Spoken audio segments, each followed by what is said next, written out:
നിയമസഭാ തെരഞ്ഞെടുപ്പ് അടുത്തിരിക്കുന്ന സാഹചര്യത്തിൽ കേരളത്തിനെതിരെ രൂക്ഷ വിമർശനവുമായി കേന്ദ്ര ധനമന്ത്രി നിർമ്മല സീതാരാമന്റെ കടന്നുവരവാണ് ഇപ്പോൾ മാധ്യമങ്ങളിലെ പ്രധാന ചർച്ചകളിലൊന്ന്.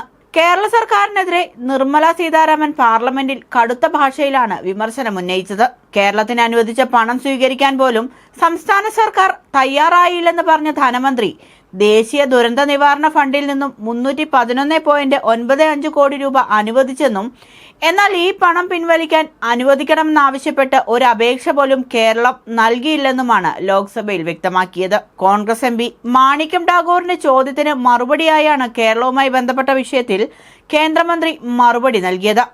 പണം അനുവദിക്കുന്നത് ഒരു വിഷയം, ആ പണം ലഭിക്കുന്നതിന് വേണ്ടി അപേക്ഷ നൽകുക എന്ന പ്രക്രിയ കൂടിയുണ്ട്. അതിനുപോലും കേരള സർക്കാർ തയ്യാറായില്ലെന്ന് ധനമന്ത്രി നിർമ്മല സീതാരാമൻ വ്യക്തമാക്കി. കേരളത്തിനായി 311.95 കോടി രൂപയാണ് നീക്കിവെച്ചത്. ഇതിൽ വയനാട് ഉരുൾപൊട്ടൽ ഉണ്ടായ പ്രദേശത്ത് അപകട സാധ്യത കുറയ്ക്കാനുള്ള പദ്ധതിക്കായി 72 കോടി രൂപയാണ് അനുവദിച്ചത്. സംസ്ഥാനത്ത് കാട്ടുതീ തടയൽ പദ്ധതിക്കായി 17.73 കോടി രൂപയും അനുവദിച്ചിരുന്നു. തിരുവനന്തപുരം നഗരത്തിലെ പ്രളയ സാധ്യത തടയാനുള്ള പദ്ധതിക്കായി 222.22 കോടി രൂപയും അനുവദിച്ചു.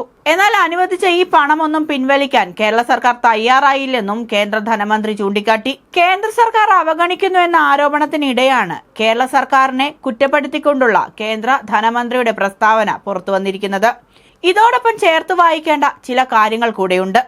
മുണ്ടക്കൈ ചൂരൽമല ഉരുൾപൊട്ടൽ ദുരന്തബാധിതരെ പുനരധിവസിപ്പിക്കാൻ 530 കോടി രൂപ കേരളത്തിന് നൽകിയതായി വെളിപ്പെടുത്തിക്കൊണ്ടുള്ള കേന്ദ്ര ആഭ്യന്തരമന്ത്രി അമിത്ഷായുടെ വാക്കുകളാണത്. 2025 മാർച്ചിൽ രാജ്യസഭാ സമ്മേളനത്തിൽ അമിത്ഷാ പറഞ്ഞ വാക്കുകളാണിത്. പുനരധിവാസത്തിനായി 2219 കോടിയാണ് കേരളം ആവശ്യപ്പെട്ടതെന്നും അതിൽ 530 കോടി രൂപ ഇതുവരെ നൽകിയെന്നുമാണ് അന്ന് അമിത്ഷാ രാജ്യസഭയിൽ വ്യക്തമാക്കിയത്. തുടർ സഹായം മാനദണ്ഡങ്ങൾ അനുസരിച്ച് നൽകുമെന്നുമാണ് അന്ന് അമിത്ഷാ പറഞ്ഞത്. ദുരന്ത സമയത്ത് ദേശീയ ദുരന്ത നിവാരണ ഫണ്ട് വഴി 215 കോടി രൂപ നൽകി. മന്ത്രിതല റിപ്പോർട്ടിന്റെ അടിസ്ഥാനത്തിൽ 153 കോടി രൂപ കൂടി നൽകി. ദുരന്ത മേഖലയിലെ അവശിഷ്ടങ്ങൾ മാറ്റാനായി നൽകിയ 36 കോടി രൂപ കേരളം ഇതുവരെ ചെലവഴിച്ചിട്ടില്ലെന്നും അമിത്ഷാ രാജ്യസഭയിൽ പറഞ്ഞിരുന്നു. അന്ന് പറഞ്ഞതിലും ഇപ്പോൾ പറയുന്നതിലും തുകയിൽ വ്യത്യാസമുണ്ടെങ്കിലും ആഭ്യന്തരമന്ത്രിയും ധനമന്ത്രിയും പറഞ്ഞ മറ്റു ചില കാര്യങ്ങൾ സാമ്യമുണ്ടെന്നാണ് സോഷ്യൽ മീഡിയ ഇപ്പോൾ കുത്തിപ്പൊക്കുന്നത്.